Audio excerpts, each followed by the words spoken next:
أعوذ بالله من الشيطان الرجيم. بسم الله الرحمن الرحيم.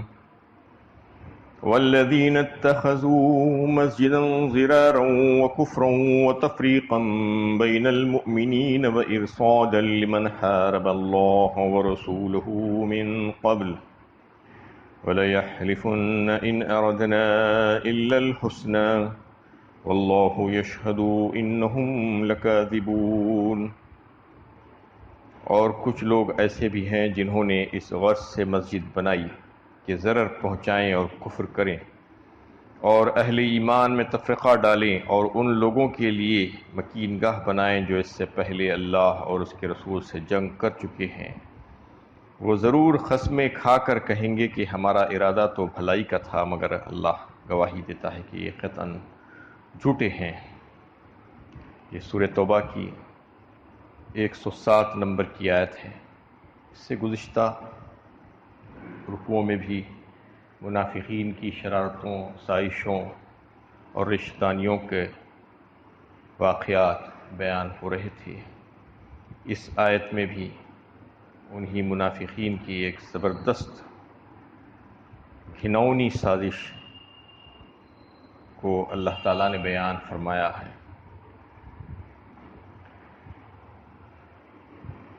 جس وقت نبی صلی اللہ علیہ وسلم مدینہ طیبہ پہنچے ہجرت کر کے، تو وہاں پر ایک شخص تھا ابو عامر نامی، جو زمانے جاہلیت میں ہی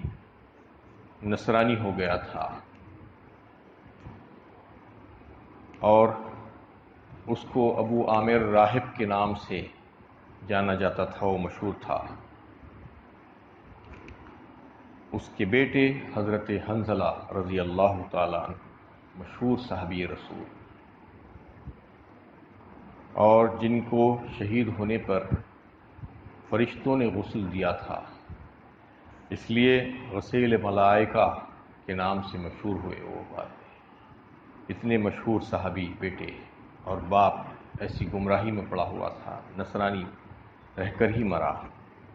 ہوا یہ کہ جب آپ صلی اللہ علیہ وسلم تشریف لے گئے مدینہ طیبہ، تو ابو عامر آپ صلی اللہ علیہ وسلم کی خدمت میں حاضر ہو کر آپ سے بحث و مباحثہ کیا، اسلام پر اعتراضات کیے، سوالات کیے۔ آپ صلی اللہ علیہ وسلم نے اس کے سارے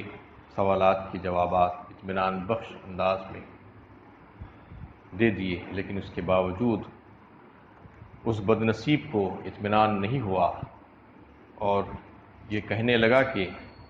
ہم میں سے جو بھی جھوٹا ہے وہ مردود ہو کر مرے گا، اور اپنے عزیز و اقارب سے دور جا کر سفر کی حالت میں اس کو موت آئے گی۔ اور یہ کہنے لگا کہ میں ہمیشہ ہر وقت آپ سے مقابلہ کرتے رہوں گا، اور آپ سے جو بھی لڑے گا دشمن ہوگا اس کا ساتھ میں دوں گا۔ یہ کہہ کر چلا گیا، اور مسلسل جتنی بھی غزوات ہوتے رہے اس میں دشمنوں کی طرف سے وہ مسلمانوں سے لڑتا رہا۔ آخر میں غزوہ حنین جب ہوئی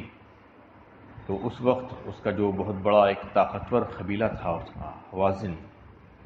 حوازن کی بھی جو ہے ہوا اکھڑ گئی، اور مسلمان کامیاب ہوئے۔ اللہ تعالیٰ نے ان کو غالب کیا اس غزوے میں بھی۔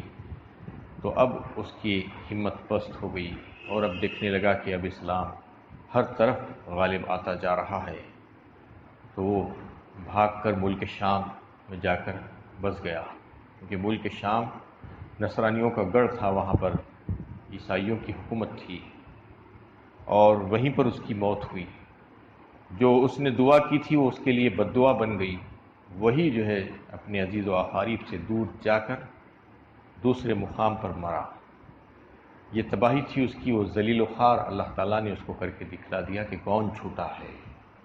یقیناً اللہ کے نبی صلی اللہ علیہ وسلم سچے ہیں، اس میں کوئی شک ہو ہی نہیں سکتا۔ اور جب تک کہ وہ زندہ رہا مقابلہ کرتا رہا مسلمانوں سے، اور پھر ملک شام میں جب جا کر بسا تو وہاں پر بھی قیصر روم کو اس بات پر اکساتا رہا، آمدہ کرتا رہا کہ مسلمانوں کی طاقت بڑھتی جا رہی ہے، مدینے پر چڑھائی کر دو اور مسلمانوں کو وہاں سے نکالو۔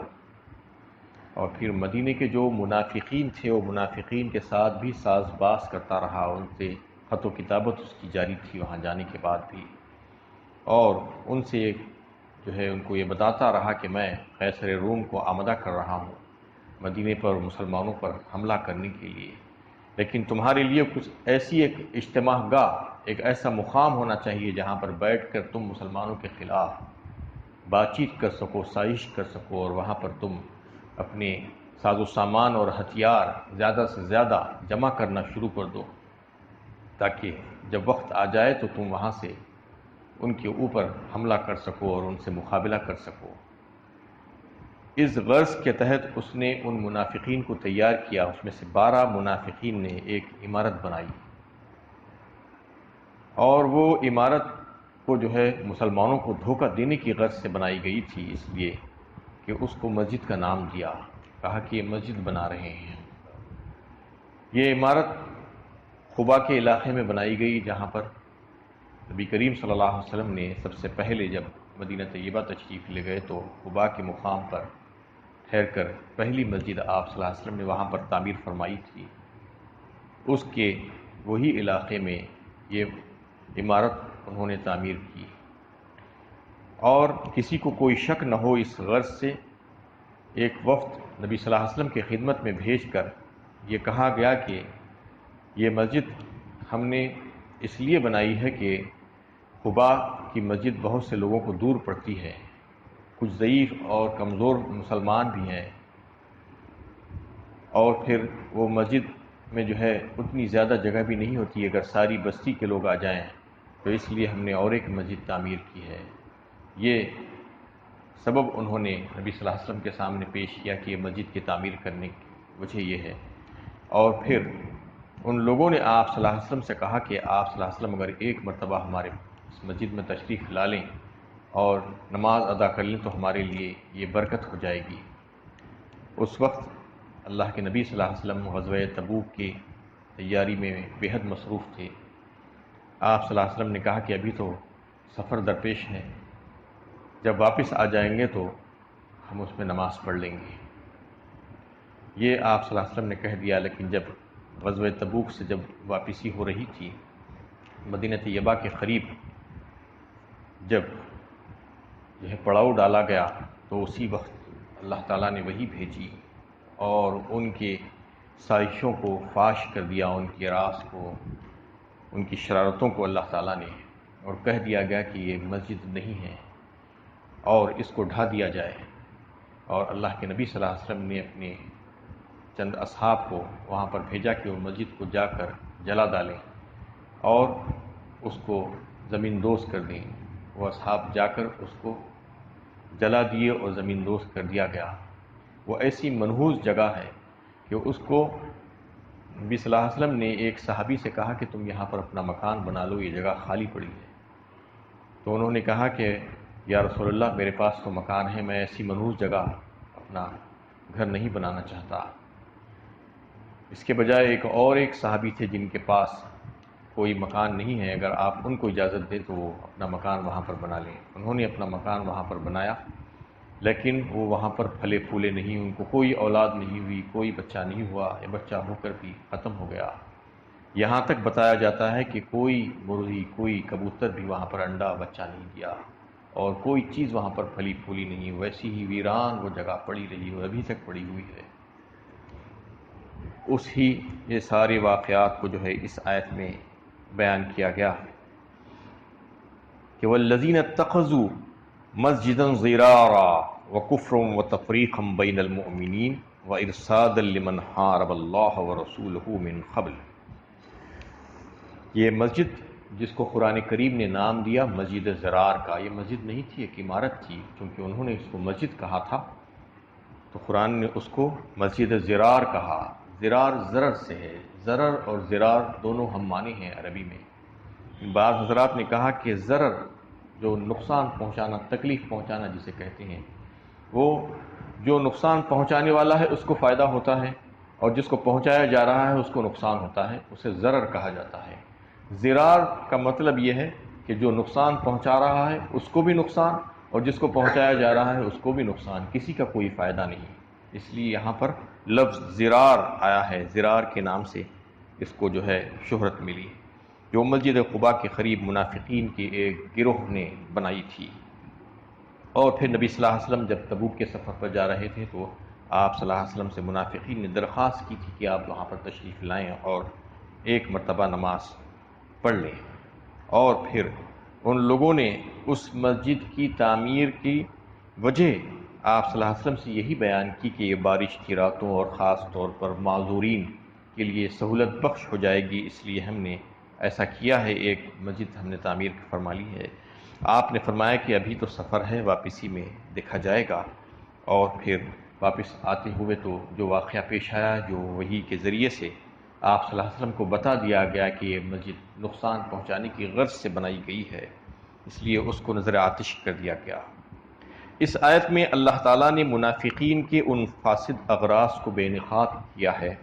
جس کے لیے انہوں نے یہ مسجد تعمیر کی تھی۔ آخر کن مقاصد کے تحت اس کو تعمیر کیا گیا تھا؟ پہلی غرض یہ تھی